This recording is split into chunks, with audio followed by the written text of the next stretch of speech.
За өрг хэлэлцүүлгийн шинэ дугаар эхлэж байна. Өрг хэлэлцүүлэг өнөөдөр Ардчилсан намын даргын сонгуульд нэр дэвшиж байгаа нэр дэвшигчдийн дунд халз мэтгэлцээнийг зохион байгуулах гэж байна. За энэ удаагийн мэтгэлцээнд нэр дэвшигч Урт насан, нэр дэвшигч Оюун гэрэл, нэр дэвшигч Гүн далай, нэр дэвшигч Өнөр баяр нар оролцож байна.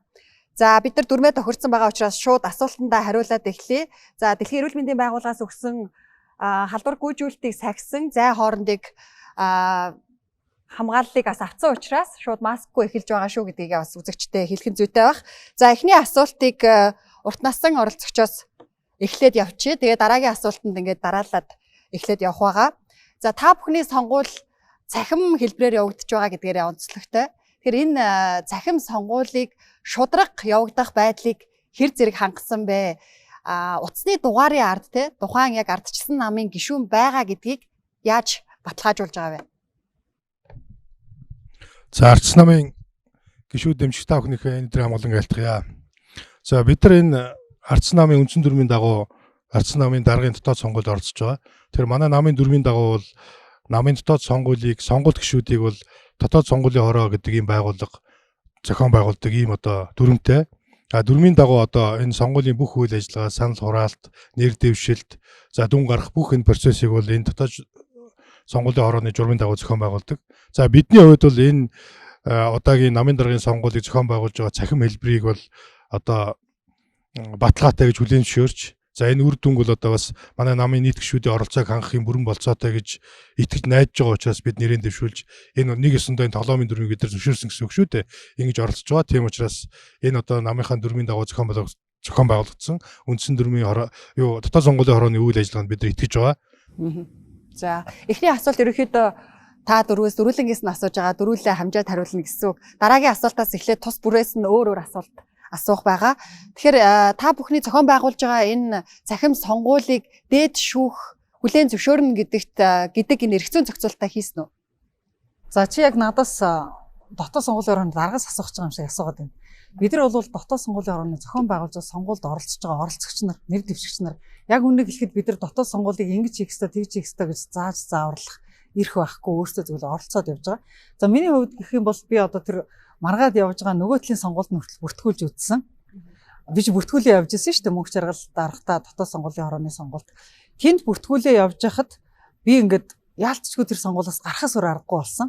Яагаад гарахаас өөр аргагүй болсон бэ гэхээр 93 сая төгрөгийг цоо шинээр Хас банкнд нээсэн дансанд яг одоо тушаа гэдэг ингээд дансны номер явуулсан. Тэгээ тэр дансан дээр нь дарж байгаа тамга нь 1-р сарын 11-нд хүчингүү гэдэг өдрийн сониноор зарлагдсан тамга байсан. Тэгэхээр зэрэг би хүчингүү гэсэн тамгатай данс руу дөнгөж өнөө өглөө нээгдсэн Хас банкны данс руу олон түмний надад өгсөн 93 сая төгрөгийг тушааж чадахгүй болж би одоо торомсоо татсан гэсэн үг шүү дээ. Тэгээ би торомсоо татаад за ямар ч гэсэн хууль бус юмд би хүний мөнгийг өгч энэ олон хүний итгэл зүтгэл надад өгсөн дэмжлэгийг би хууль бус юм руу хийж болохгүй байна гэдэг. Ингээд би хууль ёсны сонгуул хаана вэ гэж хайжиж одоо дараагийн сонгуульд бүртгүүлсэн. Тэгэхээр зэрэг миний хувьд бол би бол 7 сарын 7-нд нэг бүртгүүллээ, 3 сарын 4-нд нэг бүртгүүллээ, 3 сарын 19-нд нэг бүртгүүллээ, 3 бүртгүүлжээж сонгуульд орж байна. Одоо энэ сонгуул дахиад маргаантай болох юм бол дараа нь бүртгүүлэх сонгуул угаасаа байхгүй. Тэгэхээр зэрэг миний хувьд бол бүр эцсийн цэг дээрээ ирчээл энэ сонгуул зогсож байна. Тэгээ энэ сонгуульд одоо Ардчилсан намын гишүүд итгээд саналаа өгвөл энэ бол сонгуул болно.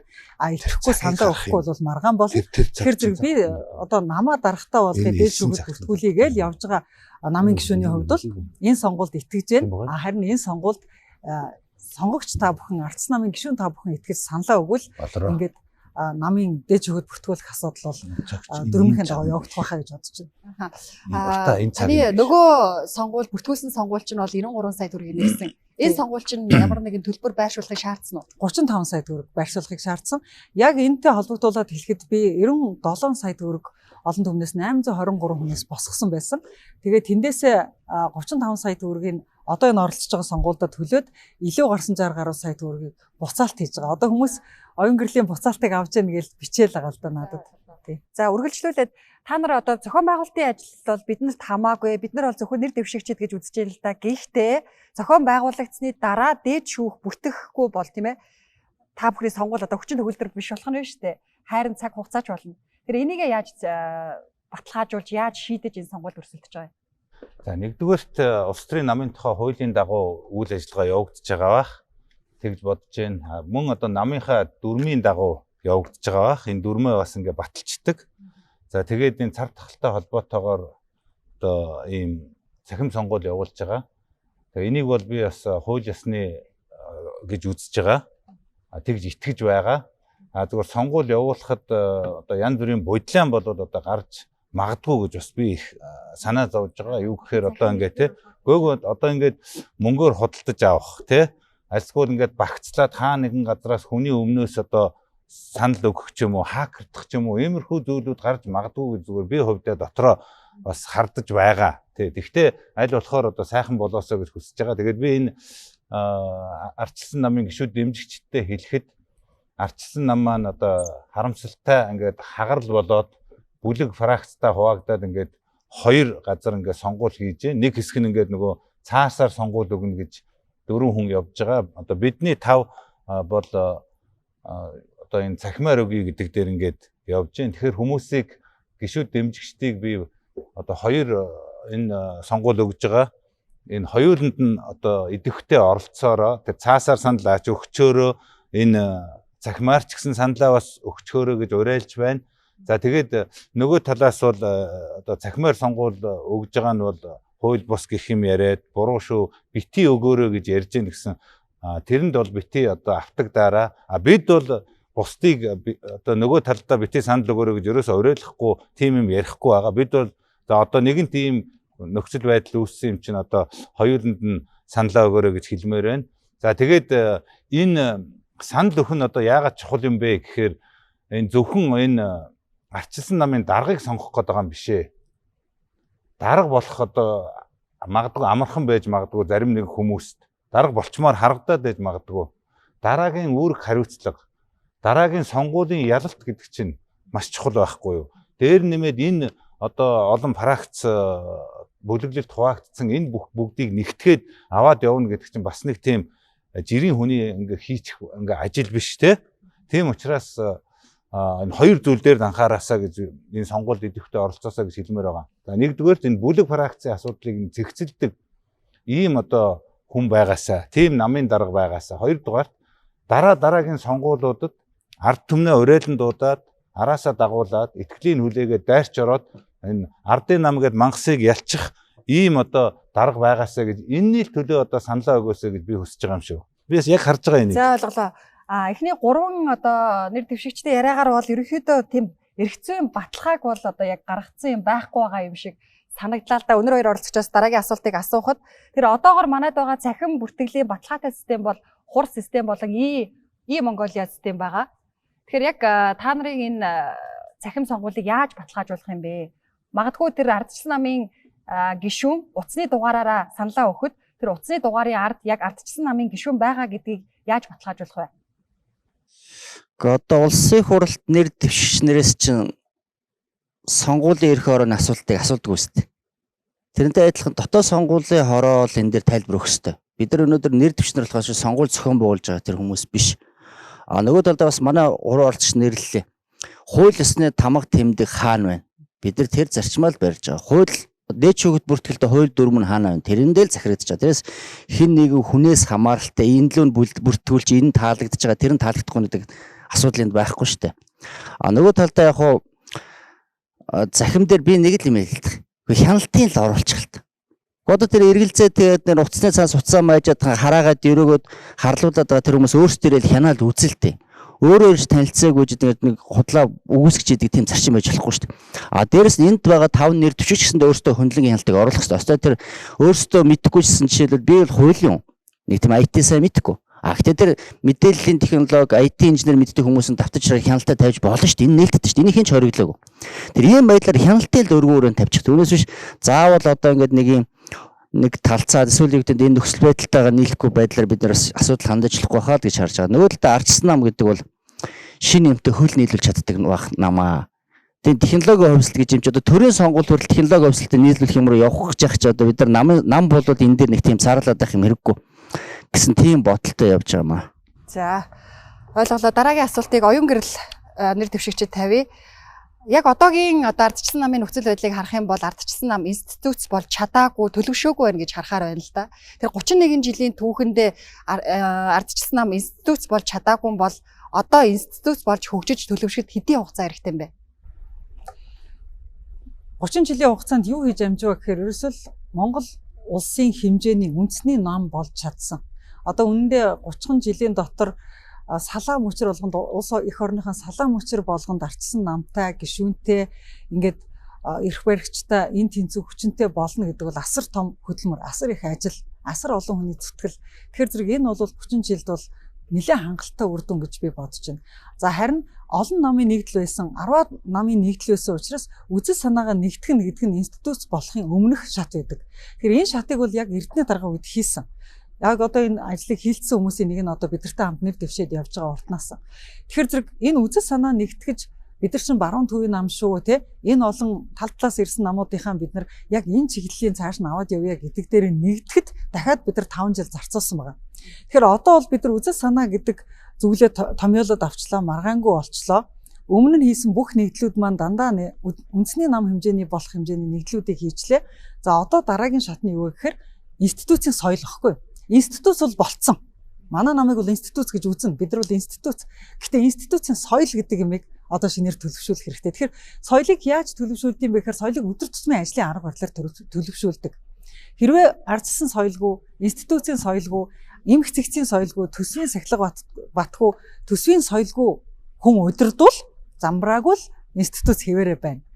Тэр удирдах байгаа хүний манлал нь өөрөө энэ соёлыг төлөвшүүлэх хэмжээний манлал үзүүлж чадвал энэ соёл бол маш хурдан төлөвшнө. Тэгэхээр зэрэг манай намд бол одоо институцийн соёл төлөвшөх одоо эх 5 жилийн одоо сургуу ажил шаардлагатай. Ер нь 2024 он гэхэд бол бид нар институцийн соёлыг сайн төлөвшүүлж чадах юм бол өстой үргэлж ялж идэг нам гэдэг шиг тийм одоо давшингуй нам болох бүрэн суурьтай. Манад бол суур айгуу сайн байдаг. Ганцхан тэр суурин дээр одоо засал бол маш хэрэгтэй. За ойлголоо. Дараагийн асуултыг гүндлээ нэр дэвшигчээс асууя. Одоо ерөнхийдөө Тувааны тодтголтой ардчилсан нам, Эрдэнийн тодтголтой ардчилсан нам гэ хоёр хуваагдсан байна. Та хэрвээ дарга болвол энэ хоёр хуваагдлыг яаж зохион байгуулах хувилбараа танилцуулна уу? За тэгэхээр энэ хуваагдал бол их урт удаан угшилтай юм. Одоо миний л мэдхийн 2000 оноос л гээл нэг аль нэг олон намууд орж ирэл 2000 оны 12 сарын 6-нд одоо 21 жилийн өмнө нам байгуулагдаж байхад нэг иймэрхүү өгшлүүд орж ирсэн. Тэгэхэд би бол яг бие дааж их хурлын гишүүн болчоод алинд нь ч орхоо одоо мэдээгүй, тийм юм байгаах ч мэдээгүй. Тэгээд энэ намд гишүүнээр ороод дид даргаар нь яваа нэг ялтанд хүргээ явж исэн л дээ. Сүүлдээ нэг мэдсэн чинь сонгуул болохоор л ингээ нэг олон пракс бүлэг болоод нөгөө нэг үндэсний зөвлөлт хорооны хурал гэхээр л ингээл тэнд нэг 50 хүн, энд нэг 30 хүн, энд нэг 20 хүн ингээл тусдаа ингээл даргатай болчихсон боостой болцсон ингээл би тэрийг их гайхаад энэ юу болоод тэгэл тэд нар чинь нэг хамтарсан засгийн газар юм байгуулах болонгуудаа л ерөөсө тэр чинь одоо юу юм бэ нэлээ штэ бялуу хуваадаг тийм пракс бүлэг болцсон юм байна лээ. Тэгээд нөгөө бялууга хуваагаад ингээл нэг мэдсэн чинь бүх бялуу бүх юм дууссан. Би ч нөгөө ардчилсан намд гишүүнээр орж ирээ гавьяа байгуулсан хүн. Гэхдээ ядахтаа ингээ нөгөө эмч болохоор нь намайг одоо эрүүл мэндийн сайд мэд болгодын байхтайгаа харж исэн чинь ламба гэдэг хүнийг болгочлоо. Би тэгээ гайхаад хөөш юу болоод энэ чинь ламба гэдэг нэг багшийг эрүүл мэндийн сайдаар тавьчихваа. Би энэ яасан бэ гэсэн. Гүн далаа чи сургаггүй гэж яасан гэсэн. Чи чинь ямар практиксэн хүн биш юм бэ л шүү дээ. Чи ганцаараа юм байна л шүү дээ. Гэхдээ ийм пракс бүлэг гэд би мэдэхгүй шүү дээ гэж. Одоо жишг нь одоо ингэж гарч ирж байгаа байхгүй. Тэгээ энэ нь бүр ингээ хурцтаад сүүлдээ одоо ингээд бүр улаан цаймдаа гараад тэгээд энэ ардчилсан нам дотор ингээ нөө мөнгөөр ингээ хүмүүсээ оруулдаг. Одоо юу гэдгийг шонхор пракс гэх нэг пракс ингээ бөө мөнгө төлж нөө дээрх боссууд нь айгу мөнгөтэй болцсон. Улсын хөрөнгө мөрөнгөөр ингээ тоглоод хаанаас ч амар ингээ мөнгө цуглуулсан. Тэгэл нөгөө тэр пракс одоо энэ ардчилсан холбоо моох пракс алтан гац пракс гэдэг ингээл ингээл нөгөө дүүл чинь бүр дотроо ингээд бөө мөнгө төгрөг сүүлдээ баг би алхан жахуу юм болцоогоод одоо ингээ би нэгэ барьж шоронд хийдэг ингээд болтлоо өргөжөө явж байгаа штэ. Тэгэхээр энэ муухай хагардлыг бол би үнэхээр дотор нь одоо амссан. Энийг би одоо болиосоо гэж бодож байгаа. Тэгээд үнэхээр ардчилсан намынхан аль нэг фракцийн хүн биш хүнийг одоо гаргаж энэ фракцийн хагарлыг одоо болиулъя гэж байгаа бол одоо тэр хүн яг би юм байгаа юм шүү дээ. Зовлонгийн мэднэ, бүх утга учирыг мэднэ, энэ фракцид орж байгаагүй.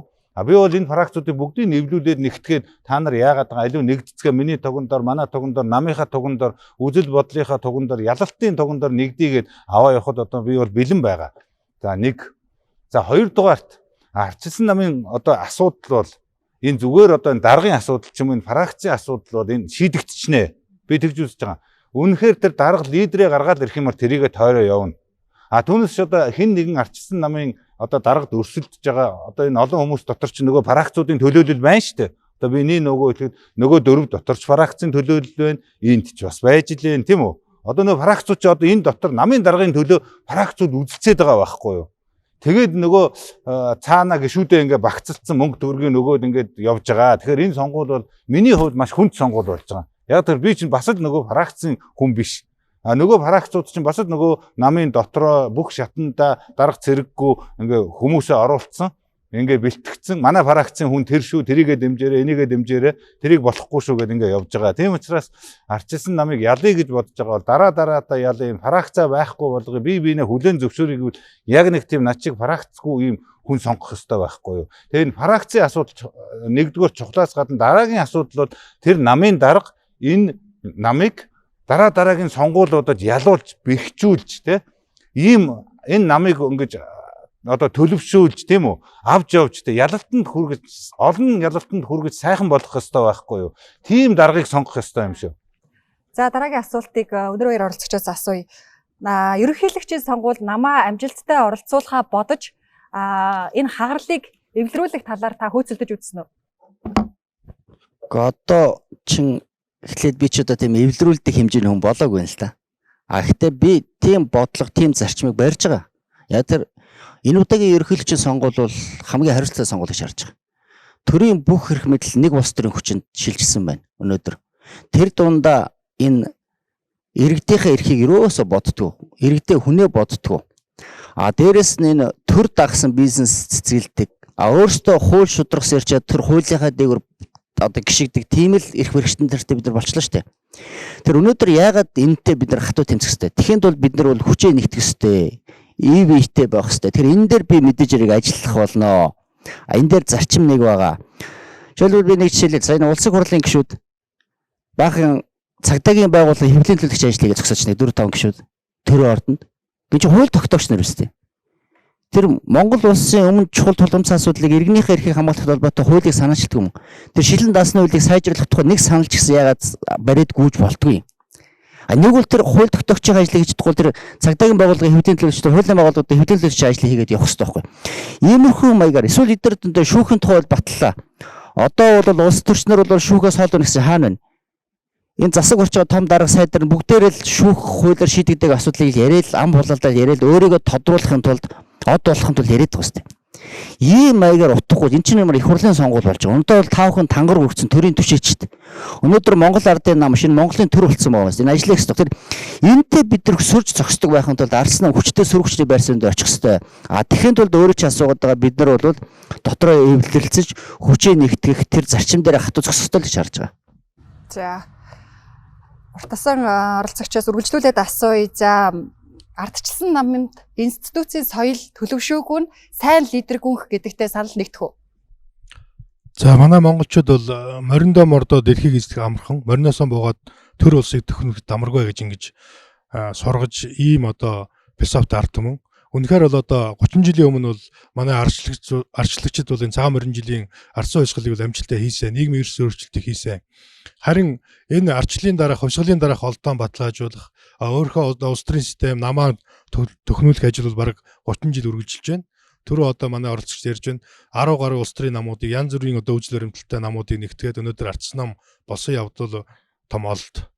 За институцийн соёлын хувьд бол дүрм журмыг бол бид нар зохиож болд юм байна. Дүрм журман дээр нэгдэж болд юм байна. Үйл баримталтаар бид нар нэгдэж болд юм байна.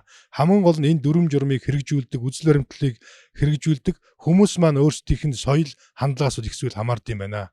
Хэрвээ бид нар хичнээн сайхан дүрм журам үйл баримтлал боловсрууллаа гэд энэ одоо дүрм журмаан үйл баримтлалаа хэрэгжүүлэхийн төлөө хүмүүсийн энэ хандлага нь соёл нь, үйл ажиллагаа нь гар хөлөө нийлүүлж нэг хэмтэй нэг ойлголттой болж чадаагүй тохиолдолд энэ зөрчилтөнд ордын байна гэдгийг бол манай намд үүсээд байгаа нөхцөл байдал бий болоод байна.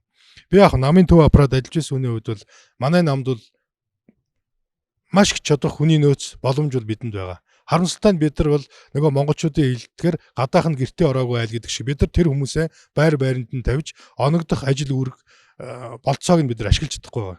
Хэрвээ би намын дарга болох юм бол энэ намын төв аппаратыг бол Ардсан намын хамгийн сор болсон хамгийн чадвартай ийм одоо гишүүдээр бүрдүүлж ажилланаа. Ингэж бид нар хүнийхээ нөөц тулгуурласан, хүнийхээ боломж тулгуурласан, хүнийхээ хандлага соёлд тулгуурласан ийм одоо улс төрийн намын үйл ажиллагаа хэрэгжүүлж чадах юм бол бид нар энэ хүндрэл бэрхшээлийг даван туулж чадна. Ирээдүйд л Монголын одоо хүчрэг улс төрийн институт болох бүрэн болцоо бол манай намд байгаа гэдгийг би харж байгаа. Тийм ч учраас өнөөдөр би Ардсан намын даргын сонгуульд нэрээ дэвшүүлээд ингээд өрсөлдөд явж байгаа. Тэгэхээр Монгол бол улс төрчдөр дутаагүй. Их хурлд бол 500 гаруй хүн нэр дэвшээд их хурлын сонгуульд өрсөж байна. За бүх шатны иргэдийн төлөөлөгчтэй хуралд бол 20,000 гаруй хүмүүс нэр дэвшүүлээд ингээд өрсөлдөж байгаа шүү дээ. Тэгэхээр бол Монголд бол улс төр шиг олон хүн алга байна. Хамгийн гол нь энэ хүмүүс ийм нэгдлийг сахиулдаг, дүрм журм соёлыг сахиулдаг тийм хандлага, тийм менежмент бол өгүүлэгдэж байна. Тийм учраас Ардсан нам ийм одоо улс төрийн институт болох юм бол ийм хэмжээний менежмент хийдэг ийм улс төрийн байгууллага, ийм соёл хандлагыг төлөвшүүлдэг ийм байгууллага болж чадах юм бол монголчуудын хүсэн хүлээж байгаа ийм одоо хүчрэг улс төрийн нам, улс орныхон иргэдийнхээ өмнө хариуцлагатай байдаг ийм улс төрийн нам болж чадна гэж би ингэж бодож байна. За одоо илүү улс орны хэмжээний макро түвшний асуултанд хариулт авъя гэж бодож байна.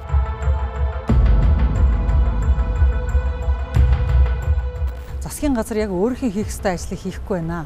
Сангийн яам төсвөө хийж чадаагүй. Яамдууд нь өөрийнхөө яамны шугамар салбарын эдийн засгийг хөдөлгөх төлөвлөгөөгөө гаргаж чадаагүй. Тэгэхээр нэг ч салбар эдийн засгаа яаж хөдөлгөх үү гэдэг төлөвлөгөө байхгүй. Энэ бүх энэ вакцины бодлого, эдийн засгийн бодлого, энэ ковидын бодлого бол тэр чигээрээ аимшигтай эмгэн л байсан тийм. Гүндлээгөө ярьдаг шиг энэ ковид үеийн менежмент, энэ хохирцоо аж ахуйн нэгжүүдэд яаж татахын, энэ вакцинжуулалт иргэдэд яаж вакцинжуулахын бодлогоо ярих биш. Өнөөдөр гэмт хэрэг яриад зогсдог хэдэн гишүүдэд болчихсон. Хийх ажил байхгүй. Жишээлбэл би нийгмийн даатгалын салбарт 10 жил ажилласан хүн байж байгаа. Тэгэхээр нийгмийн даатгалын салбарын бүрэлдэхүүнд бол одоо эрүүл мэндийн даатгалын сан байж 3 сая байтугай иргэнийг эрүүл мэндийн даатгалын сангаас төлбөрийг гаргаад вакцинжуулах бүрэн болцоо бол байж. Эрүүл мэндийн даатгалын санд хангалттай мөнгө байгаа юу? Хангалттай үлдэгдэл байгаа. Энэ бол олон нийтэд ил тод байгаа. За та дөрвийн хувьд намдаа 35 сая төгрөгийн одоо мөнгө хөрөнгө байршуулж энэхүү сонгуульд оролцож байгаа юм байна. Тэгэхээр та яг өнгөрсөн 2020 онд улсад хүн амын орлогын албан татварыг хэдийг төлсөн бэ? Маш их хариуцлага хүлээх ёстой. Одоо хүмүүс чинь Татврын тайлангаа би өөрөө гаргадаг л да. Яг тэр манай нөгөө нэг нэгтлэн те нөгөө санхүү хариуцсан хүмүүс гарч байна. За урт насны оролцогч энэ дээр хариулах уу? Би яг 20 оны дүнгээрээ миний хүн амын орлогын төр төлсөн тун хэдвэ гэдгийг би санахгүй байна. 24 сая төгрөгийн нөөтийн татвар одоо 20 онд төлсөн байна. 20 онд хаа очиж нөгөө хүмүүс дижиталаар бас юу яагаадсан. Ном худалдаж аваадсан учраас татвар хичнээн би дөнгөж сая бүр уцаар асуудаа. Ерөнхий нэгтлэн лөө. Одоо ингээ гаргаад над руу явуулчих гэж байна. Компани биш яг таны. Би бол өөрөө компаниасаа ашгаа аваад тэрнээсээ хүн амын орлогын албан татвараа төлнө шүү дээ. Ахын тэрийг мэддэггүй би цалин л авдаг шүү дээ. Ер нь цалинч байхад нэг юм авдаг тий. Улсын их хурлын 11 гишүүн лөө заримдаа уцтаад хөөш над ардын намч нэг ийм хийгээд энэ тэр чин буруу шүү. Тэрэн дээр гараад нэг мэдээлэл хийгээтгэж гэдэг ингээ би хаяа залгадээ. Тэгэхээр зэрэг Ганбат гишүүн заримдаа дээрээс асууж агаад болёо гэдэг байхгүй юу. Ардчлалын хамгийн том эрх мэдэлтэн бол сонгогч байдаг. Манай намын хувьд бол хамгийн том эрх мэдэлтэн бол Ардсан намын жирийн гишүүн байгаа. Тэгэхээр жирийн гишүүн гэдэг хамгийн том эрх мэдэлтэй хүний эрх мэдэлд халдсан. Ардчлал намын гол үнэт зүйл бол баруун төвийн үзэлтэй нам. Гэтэл одоо баруун төвийн үзэл баримтлалаа хэрэгжүүлж чадаж байгаа юу? Хэрэгжүүлэхийн тулд юу хийх ёстой вэ? Тэр зарчим дээр би тууштай байх ёстой л гэж харж байгаа. Гэхдээ өнөөдөр бид нар тэр бодлого хэрэгжүүлэх боломж олоо. Тэгэхэд бол бид нар 24 онд ялт байгуулах хэрэгтэй. Одооний удахгүй ерөнхийлөгчийн сонгуульд бид нар амжилттай оролцох хэрэгтэй. Ер нь Ардчилсан нам бол нэг хүчтэй сөрөг хүчин болын молыг гэхээсээ илүү яаж одоо 2024 онд дараагийн сонгуульд ялах уу? Энэ нь л хамгийн чухал. Хууль шүүхийнхэн одоо төрд ажиллаж байсан хүмүүсийг бид нар энэ хэний хүн бэ, энэ хэний хүн бэ гэж хардхаасаа илүү энэ хүн дансандаа үндэслэлгүй мөнгө ихтэй байна уу? Үндэслэлгүй хөрөнгөчсөн байна уу? Яагаад энэ хүн энэ төрд насаараа ажилласан мөртлөө ийм их хөрөнгөтэй байна уу? Тэрний чинь лард хонглын жинхэнэ одоо транзакшнууд буюу шилжүүлгүүд явж. Би ямар тааж мэддэг 5 хаан биш. Яаж мэдэх юм? Ийм зохиомл нөхдүүд байна л гэж одоо ойлгож байна тийм үгүй юу? За дараагийн асуултанд ээлж дараалал гүн талаа оролцогч хариулах байгаа. За одоо илүү улс орны хэмжээний макро түвшний асуултанд хариулт авъя гэж бодож байна. За ковидын үеийн хатуу төрийн тогтоосон хатуу хөл хорионоос болж үүдэ барьсан аж ахуй нэгжүүдийн ажилтнууд болон эзэдийн өмнө төр хариуцлага хүлээх ёстой юу? Маш их. Яаж хариуцлага хүлээх ёстой вэ? Орлогогүй боллоо тий. Тэр гэр бүл ямар байх вэ тий? Үр хүүхэд нь ямар байх вэ? Энэ ковидоос болж олон бизнесмен тий. Олон одоо энэ зах дээр ажилдаг, барилга дээр ажилдаг, бизнес хийдэг, ийшээ тийш ямар нэгэн аргаар өөрийнхөө амьдралыг залгуулж яваа хүмүүсийн одоо амин амжиргаа бол тасалдсан. За ингээд энэний эсрэг одоо буруу зүйл хийж гэн энэ ковидын эсрэг авж байгаа арга хэмжээнүүд чинь тэр эрүүл мэндийн талаасаач, шинжлэх ухааны талаасаач, эдийн засгийн талаасаач маш буруу байна гэдгийг одоо хуурц тодоор шүүмжилж байсан хүний нэг нь одоо би юм штэ. За эрүүл мэндийн талаас яасан? Гэхдээ энэ хөсөөт те энэ эрүүл мэндийн яам чинь буруу юм хийгээд энэ порчиг намхуу чинь ингэж जैन тэгж जैन те. За гадаадд байгаа монголчуудаа одоо баг одоо 50-60 мянган монголчууд нь ингээд гадаад түлээгээд те улс орон хилээ хаацсан. Ямар муухай харгис юм те. Ямар муухай юм. Монгол улс иргэддээ хилээ хаасан дэлхийн шившиг болсон улс боллоо. Хамгийн түрүүн шүүмжилсэн. За хамгийн түрүүн би хэлж ирсэн. Гэхдээ энэ 21 хоног гэдэг утгагүй юм а болооч. Шинжлэх ухааны үндэслэлгүй дэлхийд байхгүй энэ юм чинь одоо болооч те. Ер нь энэ ковидын эсрэг арга хэмжээ чинь бүхэлдээ буруу худлаа бизнес боллоо. Эн чинь бизнесийн хорио болчлоо. Тийм биз? Хөл хорио морин бүгдээрээ бизнес, орлогын хорио болсон. За тэгээд энэний эсрэг буруу шүүмжлэхийн хажуугаар өчнөө олон юм хийсэн. За та нар тэгвэл тэр мөнгө өг, тий? За мөнгө өгье гэсэн чинь мөнгө өгөхгүй юм гинэ. За тэгвэл ядахта цахилгаанаа чөлөөл, дулаанаа чөлөөл гэд. Энийг би хэлсэн. Намайг хэлсний дараа 10 хоногийн дараа тэр цахилгаан дулаан чөлөөлөгдсөн. Энэ хатуу төлс биш үү? Тэрийг би бас чөлөөлөөсөө гэд зөндөө хашгирсан. Тим юм гэд тий. Би өөр цаашаа газрын төлбөрөө болоо тий. Энэ үйл хөдлөлийн төлбөрөө бас боль тий. Ягаад тэгэхээр одоо өчнөө олон караоке, өшөө юу гэдэг барилга, байшин, зочид буудал бүгд ингээд ажиллахгүй байгаа. Тэр болгон чинь дулаанаа төлж байгаа. Тэр болгон чинь үйл хөдлөлийн газрын төлбөрөө төлөө явж байгаа. Энэ бүх хүмүүс хохирол байгаа. Одоо тэгээ энэ бүх хохирол энэ эдийн засаг болон тий оюун санааны бүр амь насаараа хүмүүс хохирсон. 22-ын товчоон дээр хохирсон. 22-ын товчоон дээр хохироход огцроогүй засгийн газар тий таавчиг өмссөн хүүхнээс болоод огцорцсон. Ер нь тий энэ айгүй юм парадокс худлаа буруу ийм хөлхөмнүүд ингээ яваад байгаа. Тэр нь ковидын эсрэг авсан арга хэмжээ бүхэлдээ буруу байсан. За одоо вакцин гэх чинь одоо 3 сая хүн тий энэ 3 сая хүний сая нь хүүхэд байхгүй юу? Хүүхдэд вакцин тарихгүй. Тэгэхээр 2 сая хүн тий. За 2 сая хүнийх нь магадгүй нэг тал нь ингээд энэ Улаанбаатарын эндээ байж гин тий. Монголч бас их боломжийн штэ. 2 сая хүн тэгээд нэг ин зарим нь хөдөө одоо нэг жалгын мохорт байгаа хүнийг заавал вакцинжуулах хэрэггүй штэ. Хот төв суурин газар гэдэг нэг сая гаруй хүний л асуудал биш штэ. Ийм хэн вакцин гайгүй вакцин худалдаад авч чадахгүй одоо ингээд тэндээс нэг 10,000 тэндээс нэг 30,000 50,000 гэдэг ингээд одоо ч дуусаагүй тий. Энэ бүх энэ вакцины бодлого, эдийн засгийн бодлого, энэ ковидын бодлого бол тэр чигээрээ аимшигтай эмгэн л байсан тийм. Энэ бол төр засаг бол хитрхи муухай ажилласан. Тийм учраас би энэ төр засгийг маш харгас, маш бурунгуй ард иргэдийнхээ эрх ашгийг дэндүү доош нь хийсэн ийм үйл ажиллагаа болсон. За дараагийн асуултыг өнөр баяр оролцогчид асууя. Монгол улсад хууль шүүхийн байгууллагт шударга бусын хонгил үүссэн гэдэгтээ санал нийлэх үү? Үүний эсрэг яаж ажиллах хувилбар байна вэ? Одоо би бол хуулиар бүгдээрээ л дээдэлт өгчмөрх. Энэ улсын хурлын гишүүд чинь одоо мундаг болголоо гэж хууль батлаад тэрийг өөрсдөө зөрчиж явах юм. Өнгөрсөн жил үндсэн хуулийн нэмэлт өөрчлөлтийг оруулсан. Яг ийм шалтгаанаар үндсэн хуульд асуудал байна. Тэгээ яасан? 5 сарын 25-ны өдөр хурц засгийн засгийн газар давхар дэлгэд тайлаад 4 сайдаа авч үлдэхээ ирсэн чинь 100% давхар дэлтэйгээ явсаар угаал үндсэн хуулийнхаа дээгүүр туучаал гараад сонгуультай залгасан шүү дээ. Сая 3 сарын 1-ээс шүүхийн шинэ хууль мөрдөгдсөн. Одоо нэрх баригч нарыг баталсан. Өөрсдийнх нь ярьж байгаагаар бол ерөөсө хорвоо тосгүй гайхалтай хууль дэлхийд байхгүй хууль хийцэн. Яг тэр хууль үйлдэлсний маргаашнаас эхлээд ерөнхий сайдаас авахгүй бол хууль зүйн сайдаас авахгүй бол тэр хуулиа нулимал эхэлсэн шүү дээ. Өнөөдөр улсын хурлын гишүүд сая гүндлээгөө ярьдаг шиг энэ ковид үеийн менежмент энэ хохирцсон аж ахуйн нэгжүүдэд яаж татахын энэ вакцинжуулалт иргэдэд яаж вакцинжуулахын бодлогоо ярих биш. Өнөөдөр гэмт хэрэг яриад зогсдог хэдэн гишүүдэд болчихсон. Хийх ажил байхгүй. Тэр ийм ямар ч бодлого байхгүй, ямар ч шийдэл байхгүй, ийм л төр зэсэгтэй болчлоо. Тэгээ эндээс чи шудраг ус эхэлдэг юм аа. Энэ шудраг ус гэдэг чинь өөрөө тэр улсын хурлын чуулганы тагмаас тэр засгийн газар төрийн хуулийн бэлтгийг улсын хурлын хариуцж идэг ерөнхий сайдаас өөрөөс нь эхлэх ёстой юм аа.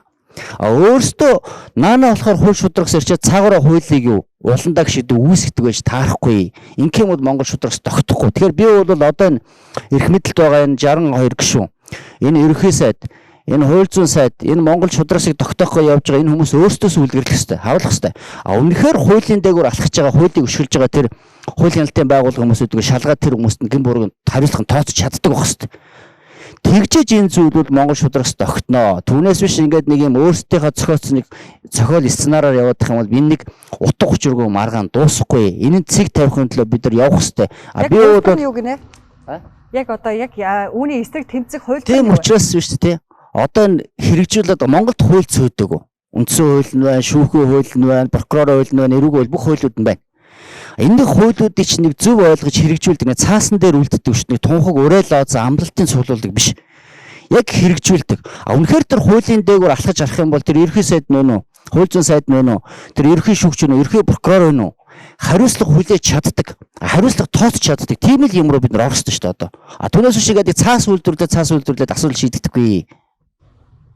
За урт нассан оролцогчид дараагийн асуултыг тавья. За хөрөлсөхийн засгийн газар төсөвт вакцинжуулалтын мөнгийг тусгаагүй улмаас одоо бид нар тусламжийн аргаар вакцинжуулалтанд хамрагдал байна л да. Энэ нь бол одоо маш удаашралтай байна. Цаг их алдаж байна.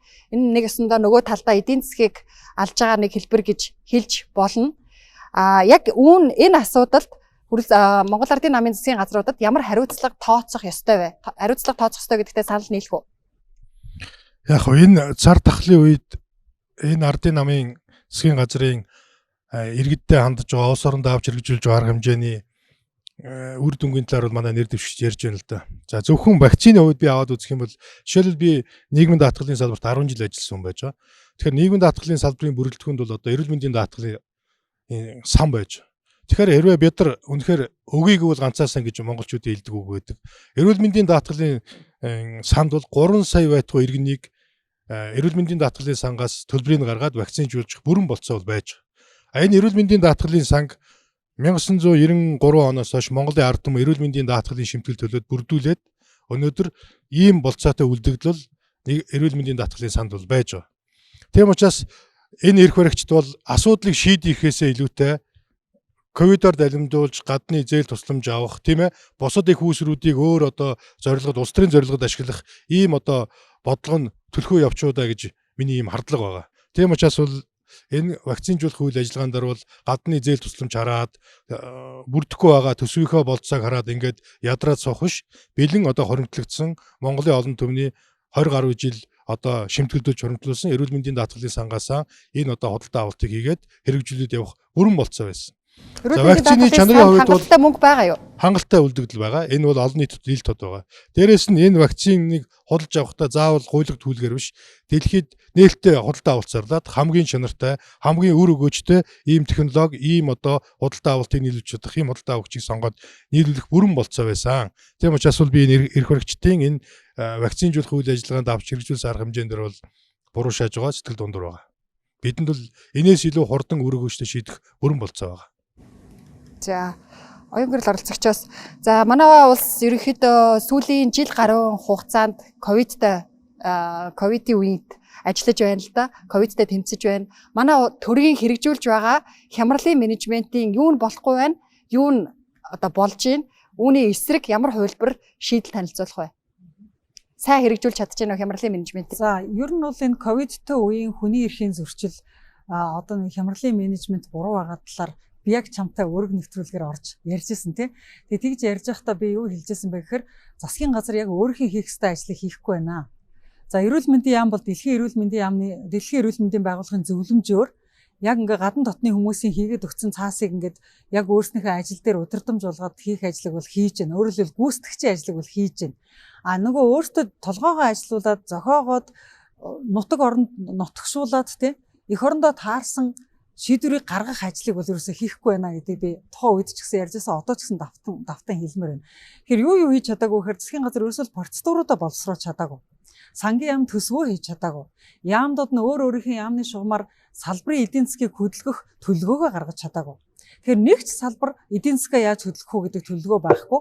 Тийм учраас жишээлбэл уул уурхайн салбар хамгийн их орлого оруулдаг салбар мөртлөө уул уурхайн сайд нь яг тэдэн хүнийг тэдэн сарын тэдэн гэхэд вакцинжуулсан баймаар байна гэдэг төлөвлөгөө байхгүй. Тэгэхээр зөв төлөвлөгөөгөө хийгээгүй, процедуруудаа хийгээгүй, цаасаа хийгээгүй. Тэр нь юу гэсэн үг вэ гэхээр төрөөс цалин аваад сууж байгаа хүмүүс ширээнийхээ ард ажиллаа хийгээгүй л гэсэн. Тэгэхээр энэ ажлаа хийгээгүй байдлаас нь болоод Монгол даяараа хүмүүс эрүүл мэндээрээ, амь насаараа ажил орлогоороо хохироод явж байгаа. Тийм учраас зайлшгүй хариуцлага тооцох шаардлагатай.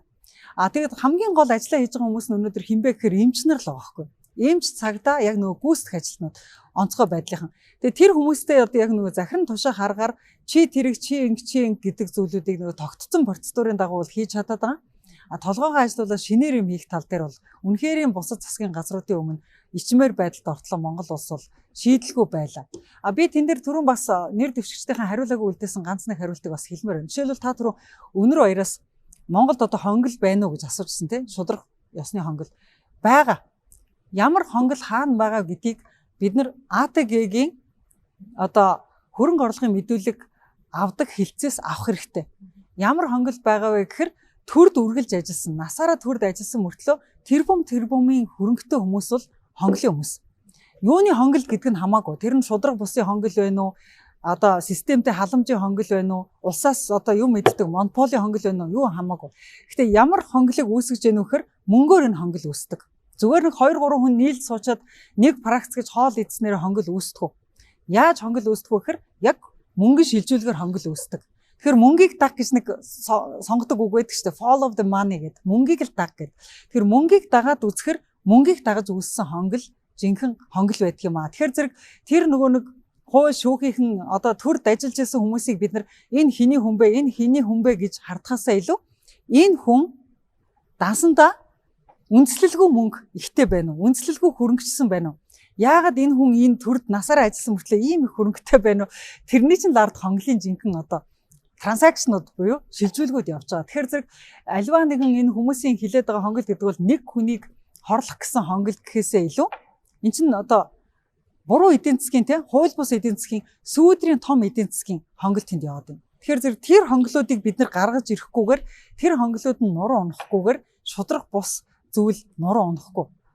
За дараагийн асуулт болохоор та дөрвөөс яг юм хугацаа шаардахгүйгээр товчхон хариултыг авах асуулт байгаа. Өнөр баяр оролцогчоос эхэлж хариулах байгаа.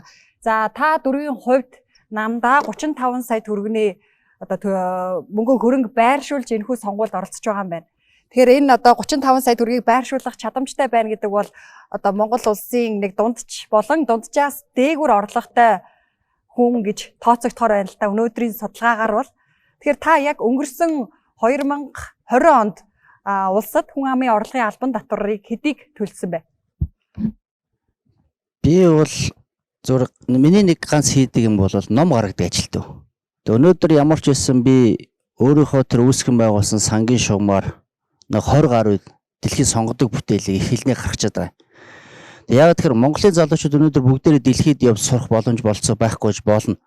Тэгтээ тэр дэлхийн тэр Оксфорд, Харвард, Кембриж их сургуульдаг бүтээлүүдийг монгол хэлнээ хөрвүүлж гаргаж 2014-оос тасралтгүй хийж байна. Тэгээ нэг үг байт юм л да. Номчийн тэргүй өөдөгч. Ер нь ном эрдэм хөөсөн нэг учирдахгүй амар баячихгүй ч гэсэн яг уу амьдралаа аваавчдаг. Дээрэс нь намайг бас дэмждэг олон арчлыг дэмждэг бас итгэж өмшдөг олон бас найз нөхөд дэмжснэр байна. Тэмчээс бол би бол энэ 35 сая төгрөгийг бол тийм байдлаар босгосон. Надад тэрэн дээр нэг хайчаад байх юм байхгүй. Өмнө нь би төрд ажиллаж байхдаа хөрөнгө орлогын мэдүүлгээ жил болгон гаргаж ирсэн, тайлгнаж ирсэн.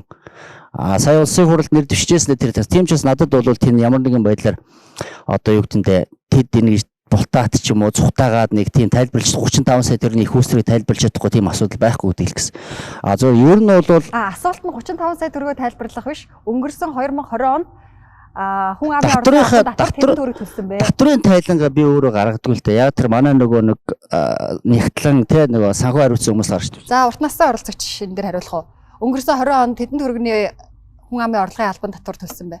За би бас дүнгээр нь санахгүй байна. Ягаад гэвэл нөгөө хөдөлмөрийн үс түүнтэй адилт орлогуудыг тухайн өрөнд тооцоод явдаг.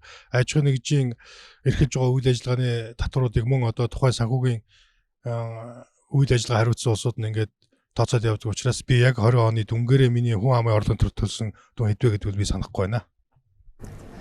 За би бол ингэж сар болгон нөөтийн татвар төлдөг. Тэгээ номны борлуулалт сайн сар бол би 2-3 сая төгрөг төлдөг.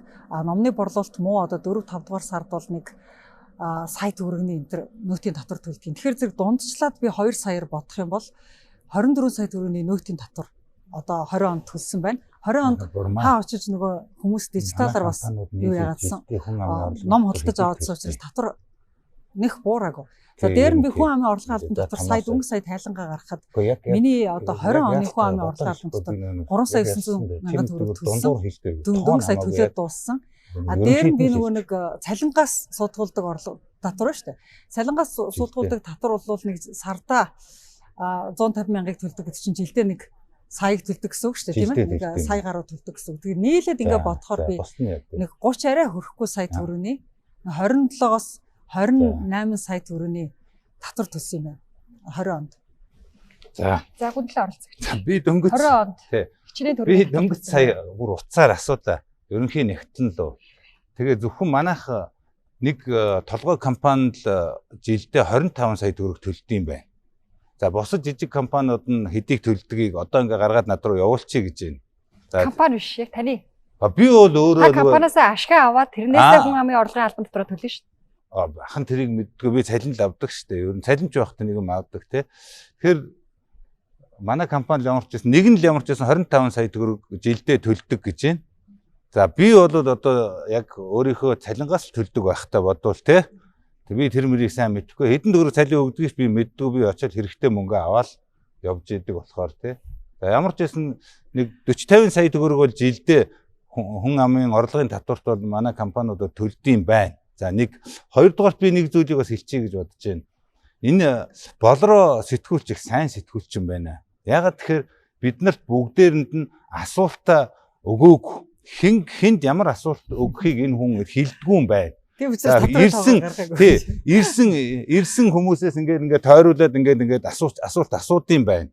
За тэгээд энд нь би их баярлж байгаа. Нэгдүгээр их баярлалаа. Хоёрдугаарт би нэг зүйлийг хэлэх гээд байгаа. Асуултынхаа хариултыг л авчвал дараагийн би сая өгсөн шүү дээ. Болцсон уу? Болохоос байж нөгөө нэг юм ярих шүү дээ тий. За чи бити ингээ хүн юу яагаад. Одоо миний яриа дуусааг байна. Би нэг юм хэлье гэж анхан хэлсэн. Өчигдөр ингээд энэ өрг сайтаас танах чинь сайт те. Өрг MN сайтаас нөгөө нэг дөрвөн нэр дэвшигч байгаа шүү дээ. Нөгөө хэн блэ? Амар төвшин Эрдэнэ болд цогт гэрэл тэгээд ийм тэр дөрвийг урьсан юм байна. Ингээ өрг нэвтрүүлэхтэй орыг. За орё гэд бүх юма тохирсон юм байна. Хамгийн гол нь тэд нэр асуултаа бэлтгэе гэсэн юм байна л да. Асуултаа өгчих гэсэн юм байна. Тэгэхээр нь болроо сэтгүүлч асуултаа өгөхгүй гэсэн юм байна. Ирэхээр чинь яг ингээд энэ 4 тавьж байгаа шиг асуултаа ингээд тавина гэсэн чинь ирэхгүйгээд тэгээд тэд нэр ирээгүй юм байна. Эн чинь одоо юу харуулж байгаа нөхөр нөгөө тэр 4 бол заавалчгүй ингээд ийм тавилттай ийм одоо нэвтрүүлэг шоу хийдэг юм байна. Бид хэд бол асуулт нь яг хоо эн чинь одоо бас зөв зүйтэй юм ярьж штэ ахын тийм үү. Танаа энэ өрг сайтын чинь л энэ ач холбогдлыг би яриад штэ мэдээ. Чи реклам сурталчилгаа шаг баг чамд явж яхад чи ингээд таслаад байж болохгүй штэ эн чинь тийм үү. Чиний болон танаа сайтын реклам явж гин хөөе. Энд чинь өнтэй ингэж асуултыг энэ хүмүүст нь хэлэхгүй явуулна гэдэг чинь маш сайн байхгүй. Тэрнээс айдгүй гэдэг чинь одоо бид тав байна те. Нөгөө дөрөв чинь зүгээр тийм юмд орч чаддгүй нөхдүүд байхгүй юу? Зохиомл нөхдүүд байна л гэж одоо ойлгож байна тийм үгүй юу? За. Одоо ээлжээрээ урт насны оролцогч хариулах хэрэгтэй тийм ээ. За, Монгол улсын ерөнхий сайд асан танай намын гишүүн сайхан бэлэг хаана байгаа вэ? Би мэдэхгүй шүү дээ. Хаана байгааг нь. За ямар ч байсан манай намын үндэсний бодлогын хорооны гишүүн байсан. За миний санаж байгаагаар 18 онд болоо эрүүл мэндийн шалтгаанаар үндэсний бодлогын хорооны гишүүнээс чөлөөлөх хүсэлтэд гаргаад үндэсний бодлогын хорооны гишүүнээс чөлөөлөгдсөн байна. За оюун гэрэл оролцогчоос асууя. Монгол улсын ерөнхийлөгч асан элбэг дорж одоо ардчлсан намд ямар нөлөөтэй ажилладаг вэ? За ёстой мэдэхгүй. Сүүлийн үед ер нь намын ажилд оролцож байгааг нь өстой санахгүй байна. Ер нь ерөнхийлөгч байхдаа ерөнхийлөгч хүн бол намын ажилд оролцох ёсгүй хуулиараа. Тэгээд тэр тусмаа 8 жил ерөнхийлөгч байсан хүн бол намын ажилд бүр оролцох хэрэггүй гэж би боддог. Одооны ерөнхийлөгчийг ч гэсэн би намын ажилд оролцож байгааг нь маш их буруу гэж боддог. Ер нь би яагаад тэгж хэлэх гээд байна вэ гэхээр улсын их хурлын 11 гишүүнлөө заримдаа уцтаад хүүш над ардын намч нэг ийм хийгээд энэ тэр чин буруу шүү. Тэрэн дээр гараад нэг мэдээлэл хийгээтгэж гэдэг ингээ би хаяа залгадээ. Ялангуяа ардсан намын бүлгийн дарга Ганбаатар их залгадээ би. Гараад нэг тийм мэдээлэл хийгээтгэж надад ч буруу юм хийх гээд штэ гэдэг. Тэгэхээр зэрэг Ганбаатар гишүүн заримдаа дээрээс асууж агаад болёо гэдэг байхгүй. Тэр дээрээс гэдэг нь бол ерөнхийлөгчөөс л гэсэн үг л дээ. Тэгэхээр зэрэг энэ маань юу хэлэх гээд нөхөр нэг ард түмнийг төлөөлж гарч байгаа манай ардсан намын гишүүн хүн ардсан намынхаа ажлыг хийхгүй тэр намын ажлаас хөндөрсөн хүнээс зөвлөгөө аавна гэдэг юм аль биесны байр суурьтай байгаад байгаа надад ерөөсө зохисгүй санагдаад идэг л да. Тийм учраас би элбэг дорж ерөнхийлөгчийг намын ажилд нэг оролцоосоо гэж боддгоо. Батулга ерөнхийлөгчийг намын ажилд оролцоосоо гэж боддгоо. Тэгээ оролцохгүй яваад байгаа нь надад таалагддаг. За гүндлэн оролцогчоос асууя. Танай намын дарга асан улсын хурлын гишүүн Алтан хуйгийг танай нам буцаж намдаа ах уу? За Алтан хуйг дарга бол энэ намдаа юу яцсан юм аа? Дөрмийн зөрчил гаргацсан. Яа харахгүй. Юу гэхээр сая 2 юунаас те 16-аас 2000 онд тэр хүн чинь нам руугаа их одоо амар их дайрсан. Одоо арчилсан нам бол ингээд манангийн одоо түшиц газар боллоо гэж ирээл ингээл дайрсан. Тэгээд энд нь бол би бас хэдийгээр би хөндлөнгийн хүн ч гэсэн бас арчилсан намд сэтгэлтэй гинөө гишүүн явж амьдралаа зориулсан хүний хувьд бас эмзэглэж ирсэн. Гэхдээ энэ арчилсан намаас одоо тэр хүн аваагүй юм байхгүй нэг өсөндөө. За одоо юу гэдгийг 96 оноос эхлээд хүн сөдөө аж ахуйн сайд, за тэгээд сангийн сайд, шадар сайд, тэгээд ерөнхий сайд хийгээ явсан.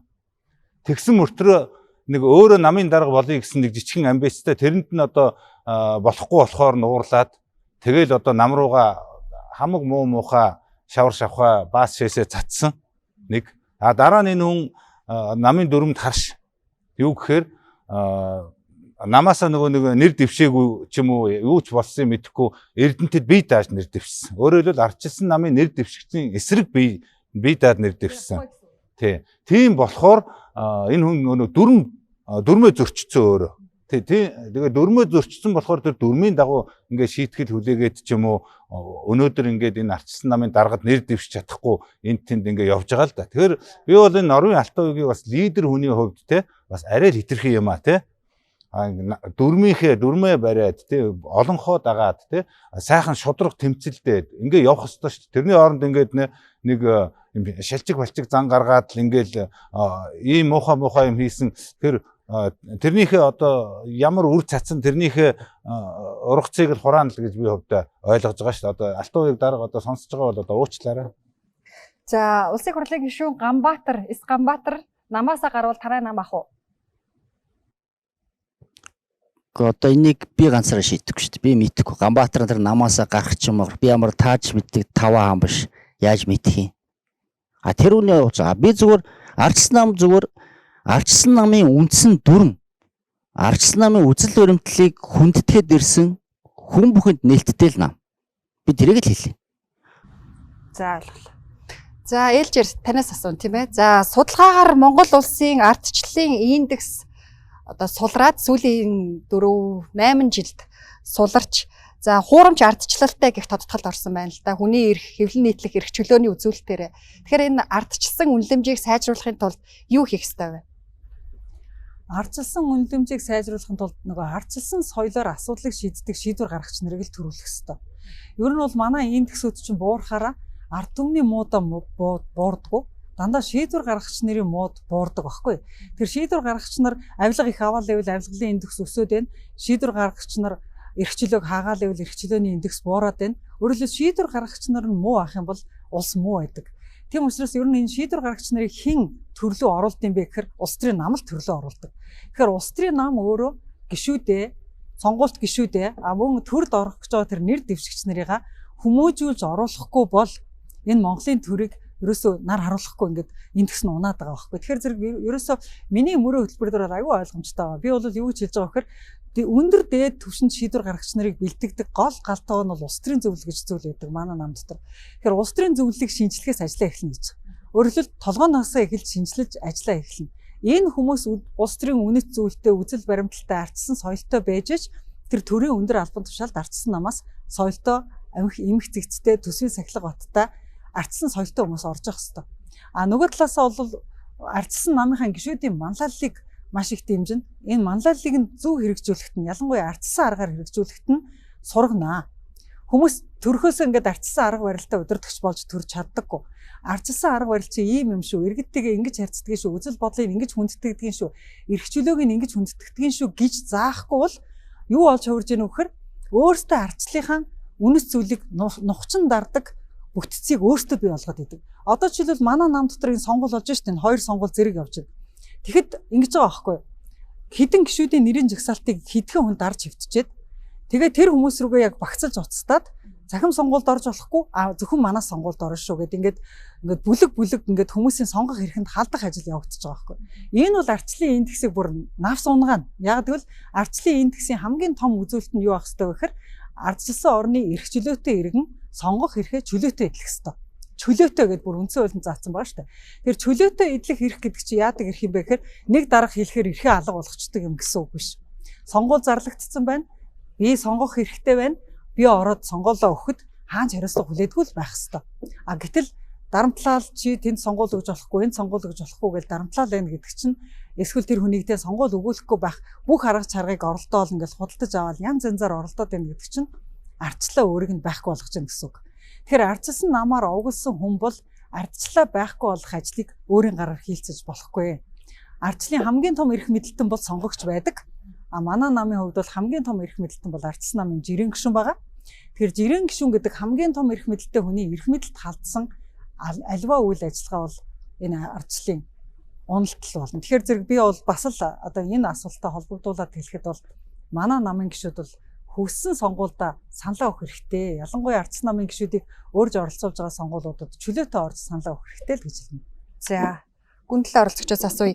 Яг одоо энэ ковидын үеийн буюу одоо энэ ковидоос үүссэн хямралын энэ нөхцөл байдалд ардчилсан нам сөрөг хүчнийхээ үүргийг хангалттай сайн гүйцэтгэж чадж байгаа юу? Та өөрөө ч бас улсын хурлын гишүүн байсан. Тэр үед сөрөг хүчний үүргээ гүйцэтгэж чадж байсан уу? За баярлалаа. Тэгэхээр нэгдүгээрт би сөрөг хүчин байхтаа бол ганцаараа шүү дээ. Сөрөг хүчний үүргийг бүр өстой 1000 дахин гэнэ 1000% одоо биелүүлдэг байсан тий. Би ч одоо тэмцэгч гэдгээр одоо Монголд одоо алдартай л да. Ер нь миний үеийнхэн ч юм уу надаас жаахан одоо залуухан одоо бүгд мэднэ. За магадгүй одоо 19-тэй 20-той 25-тай залуучууд миний тэмцлийг мэдэхгүй байж магадгүй тэр үед хүүхэд байсан байх те. Ер нь тэгээд ганцаараа зогсож хагаад Монгол Ардын намын 72 гишүүн тэр ерөнхийлөгч, ерөнхий сайд, цагдаа, тагнуул, татвар бүх юмтайгаа байхад нь би хөөгөл гаргачихдаг байсан. 3 удаа одоо их хурлын чуулганы нээлтийг нь одоо тасалдуулаад зогсоогоо тараагаад эсэргүүцлээ илэрхийлээд тэднийг бол одоо ард түмэнд одоо юм бодогдтол тэмцдэг байсан. Их дураараа загнаж байсан шүү дээ. Тэр үед одоо намбарын инх хоёр гэдэг хүн чинь хаан шиг байсан шүү дээ. Тэр намбарын инх хоёрыг жинхэнэ байранд нь тавьж амтан болгож исэн хүн чинь биш шүү дээ. Дараа нь мөн их занал одоо юмд нь те хэлмэгцэндээ би за нэг одоо ардчилсан нам сөрөг хүчнийхээ үүргийг яавал цаг гүйцэтгэх хэрэгтэй? Үр дүнд нь те үр дүнд миний тэмцлийн үр дүнд ардчилсан нам бас 2004 онд ялсан юм шүү ер нь. Тэг хүүхдийн мөнгө төгрөг гээд миний санаачилсан юм бас байгаа тийм тэмцэлж байгаа, санаачлагч байгаа. За одоо ардчилсан нам бол үүргээ их муу биелүүлж байгаа. Энэ хэд бол одоо ингээл энэ хаглан бутрах бүх үйл ажиллагаанд тэр нөгөө хэдэн гишүүд нь оролцож байна тий. Манлайлж чадахгүй байна тий. Тэнд нэг жонг гэж нэг микрофоноор хэдэн үг хэлэхээс өөр юм одоо тэднэрт алга тий. Ер нь тэгээд сөрөг хүчин бол ер нь олигтой тэмцэж чадахгүй болоод уйтгартай байд юм уу тий. Яагаад тэгэхээр тэд нэр хий гоншихнохоос өөр юм байхгүй. Мэдээж хянан мянан нэг тийм юм ярьдаг. Ер нь ардчилсан нам бол нэг хүчтэй сөрөг хүчин болын молыг гэхээсээ илүү яаж одоо 2024 онд дараагийн сонгуульд ялах уу? Энэ нь л хамгийн чухал тий. Одоо энэ дарга марга сонгох энэ асуудал чинь бас жижиг асуудал юм шүү. Тий. Хамгийн гол нь тэр 24 оны сонгуулиуд одоо чухалчтай ардчилсан намын гишүүд дэмжигчтэй тий. 24 оны сонгуул. За энэ одоо энэ ерөнхийлөгчийн сонгуульд яаж ялах уу? 24 онд яаж ялах уу? Гэдэг л одоо хамгийн чухал юмдаа л одоо анхаарах хэрэгтэй. Энэ бүлэг фракцийг яаж эвлүүлэх үү? Яаж лидер гаргаж ир сонгуульд орох уу? Гэдэг ийм чухал. Ер нь ялах л ёстой. Сонгуульд ялах нь чухал юм уу? Сөрөг хүчний үүргийг гүйцэтгэх нь чухал. Сонгуульд ялах нь чухал юм. Сөрөг хүчний үүрэг гэдэг нэг тийм сүртэй юм байдгүй юм. Яг үнийг хэлэхэд. Одоо тэгж ярьдаг онл монл тийм яриад яах вэ? Би хангалттай 12 жил дандаа сөрөг хүчин байсан. Сөрөг хүчний үүрэг гэхээсээ илүү одоо 3 жилийн дараа одоо энэ ирэх сонгуулиудад дараагийн сонгуулиудад яаж ялж яаж бэхжиж. За ардчилсан намын гол үнэт зүйл бол баруун төвийн үзэлтэй нам. Гэтэл одоо баруун төвийн үзэл баримтлалаа хэрэгжүүлж чадаж байгаа юу? Хэрэгжүүлэхийн тулд юу хийх ёстой вэ? Гэхдээ баруун төвийн үзэл баримтлал дээр тууштай зогсож чадж гэнэ үгүй юу гэж асуух юм зүг баг л та. Бид нар зогсох ёстой. Өнөөдөр энэ төрийн бодлогыг бүчин бэлээж тээ. Нэг намын гарт орсон байна. Бид нар өнөөдөр төрийн бодлого хэрэгжүүлдэг нам биш вэ л да. Эрх баригч нам биш вэ? Олон хоолойг байна. Тэгэхээр бол одоо өнөөдөр явж байгаа бодлого бол яг л эсэргээрээ халамжийн бодлоготой нэг хиймэл загвар бий болгодог, худлаа хий хоосон манлайлагчийг бий болгодог, цэрэг дүрм тувц өмсдөг, сэлэм эргүүлдэг, баахан цаг зандардаг. Тэгээд ямар ч асуудал шийддэггүй. Яг иргэдийнхээ тулсан асуудал гараад тэр бүгдээрээ багнаар ороо дарга нар нуугдчихдаг, бүгд бие биенийгөө чихдэг. Тийм л утгагүй юм руу явж штэ. Арслан бол энэ үндсэн үзлэрэлттэй заасан тэр баруун төвтэй байх, тэр хувийн нэрчлөөг дээдлэх, тэр хувийн өмчийг хамгаалах, тэр татвар төлөгч бизнесмэнүүдэд шударгаар хөдөлмөр эхэлж байгаа бизнесүүдэд дэмждэг тэр зарчим дээр би тууштай байх ёстой л гэж харж байгаа. Гэхдээ өнөөдөр бид нар тэр бодлого хэрэгжүүлэх боломж олоо. Тэгэхэд бол бид нар 24 онд ялт байгаа хэрэгтэй. Одооны энэ удахгүй ерөнхийлөгчийн сонгуульд бид нар амжилттай оролцох хэрэгтэй гэж харж байгаа. Болсноо те. За урт насны оролцогчоос сүүлийн асуултыг асууя. За өнгөрсөн их хурлын сонгуулиар ардчилсан нам 100 сая төгрөгтэй хүнийг нэр дэвшүүлсэн асуудал гарсан. Тэгэхээр энэ намын дотоод санхүүжилтийн асуудлыг яаж зохион байгуулах ёстой вэ? За өнгөрсөн 2020 оны улсын их хурлын сонгуул бол нэлээд хүнд нөхцөл байдалд болсон. Хэд долонхын одоо баталсан улсын их хурлын сонгуулийн хууль тогтоомж. За мөн одоо коронавигийн цар тахал гээд иргэдэд мэдээлэл өгж болтгоо олон нийтэд харилцахын боломж хязгаарлагдсан ийм хаалттай цаг үед бол улсын их хурлын сонгуул бол болж өнгөрсөн. За манай намын дүрмээр мөн улс төрийн намын тухай хуулиар бол нам өөрийнхөө одоо санхүүжилтийг хэрхэн одоо бий болгох вэ? Ямар татвар, ямар хураамж тогтоох вэ гэдгийг бол улс төрийн намын тухай хуулиар бол маш тодорхой зааж өгсөн байсан. Тэгэхээр өнгөрсөн жил одоо 2020 оны улсын их хурлын сонгуульд оролцох санхүүжилтийг хэрхэн босгох вэ гэдэг асуудлыг бол манай намын төлөөлийн төв байгууллага үндэсний бодлогын хороогоор хэлсэн. За ингээ хэлцэх явцд бол намын дарга бол нэг нэр дэвшигчээс бол 50 орчим одоо сая төгрөгийн одоо санхүүжилт бүрдүүлж энэ одоо сонгуулийн үйл ажиллагааг санхүүжлэх юм саналыг гаргасан. За ингээ үндэсний бодлогын хороон дээр одоо үндэсний бодлогын хорооныг гişүү тал талаасаа ярилцаад за ингээ 50 сая төгрөг бол хангалтгүй байна. Хэрвээ бид нар энэ 50 сая төгрөгийн санхүүжилттэй намыг 20 оны сонгуульд авч ирэх юм бол бидэнт одоо санхүүгийн хүндрэл тулгарнаа. Тийм учраас одоо 70 байх тухай ярьсан. Тэгээ эцэст нь бол 100 сая төгрөгийн одоо зардлыг нэр дэвшигч болгон одоо гаргаж байж энэ одоо сонгуулийн зардлыг болгоё гэдэг дээр манай төлөөлийн төв байгууллагын хэлцээд одоо 380 гаруй хүний бүрэлдэхүүнтэй энэ үндэсний бодлогын хорооны шийдвэр болж хэрэгжсэн. Тийм учраас бол энэ одоо асуудал бол ингэж одоо санхүүжилтээ босгосон. Тэгэхээр улс төрийн байгууллага гэдэг бол гутлын үйлдвэр бол гутлын үйлдвэрлэдэг. Талхны үйлдвэр бол талхын үйлдвэрлэдэг. Улс төрийн байгууллага бол энэ Монголын ард түмний өмнө төр улсыг яаж авч явах вэ гэдэг улс төрийн бодлого тодорхойдог юм байгууллага. Мэдээж энэ бодлого боловсруулахад энэ бодлого боловсруулагчдыг ажилуулах, дээрээс нь энэ боловсруулсан бодлогоон тодорхой судалгаа нотлохоонд үндэслэж нотлох, дээрээс нь Монголын олон нийтэд ойлгуулж одоо санал дэмжлэгийг авах ийм одоо нарийн төвхтэй ажлуудыг санхүүжилдэг ийм зардал байгаа.